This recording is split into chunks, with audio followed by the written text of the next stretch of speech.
আজকে একটা চেষ্টা করা হচ্ছে যে মুক্তিযুদ্ধটা ঘুরাই দিবার তানে ৭১ হয় নাই, আমরা কিছুই করি নাই, দেশটার জন্য আমরা কোনো অবদানই রাখি নাই, ঠিক না? এলাকায় ২৪ যারা করেছে তারাই সব করেছে, এর একটা ধারণা দিচ্ছে না, ঠিক না? ২৪কে আমি ভুলতে পারবো? ২৪টা হলে কি বাংলাদেশ হইতো? আজকে তোমার জন্ম হয়েছে বাবা এই দেশে, এই কথাটা কখনো ভুলবা না। আমি কথাটা প্রায় বলি, সব জায়গায় বলি, you cannot forget 71। ওই ৭১-এ আমার হাজার হাজার ভাইকে শহীদ করা হয়েছে, অন্যায়ভাবে গুলি করে হত্যা করা হয়েছে।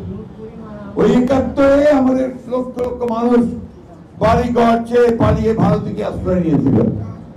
ওই ৭১-এ আমাদের মা বন্ধুকে অন্যায়ভাবে তাদেরকে অত্যাচার করে, নির্যাতন করে, চিন্তাহানি করে তাদেরকে হত্যা করা হয়েছিল।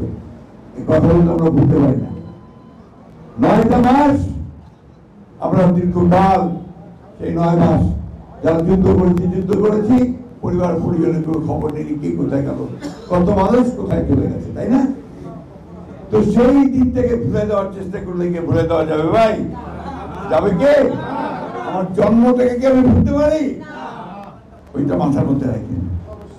আজকে সুপরিকল্পিত হবে একটি চক্র, একটি মহল, যারা ১৯৭১ সালে পাকিস্তান হানাদার বাহিনীর সঙ্গে জোট সাজেশ করে এই দেশের মুক্তিযোদ্ধাদের হত্যা করেছিল, তাদের পরিবারদের হত্যা করেছিল, তাদের মেয়েদেরকে তুলে দিয়েছিল খান বাহিনীর হাতে।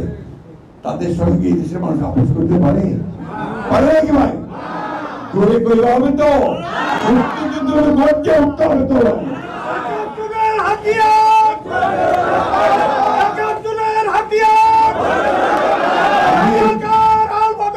ঠিক আছে, আমি এই কথাগুলো বলতাম না, বলি না, কিন্তু তারপরে বলতে হচ্ছে এই কারণে এরা আজকে দেশটাকে গিরে খাওয়ার চেষ্টা করতেছে, গ্রাস করার চেষ্টা করতেছে।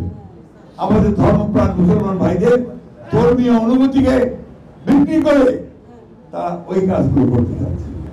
আমরা সেটা হতে দিতে পারি না। আজকে আমাদের উঠে দাঁড়াতে হবে, আমাদেরকে আমাদের যে মুক্তিযুদ্ধের যে চেতনা, সেই চেতনাকে সামনে আনতে হবে। তো আমরা এই দেশের মানুষ, আমরা লড়াই করেছি, সংগ্রাম যুদ্ধ করেছি, করে আমরা ৭১ সালে আমাদের দেশকে স্বাধীন করেছি।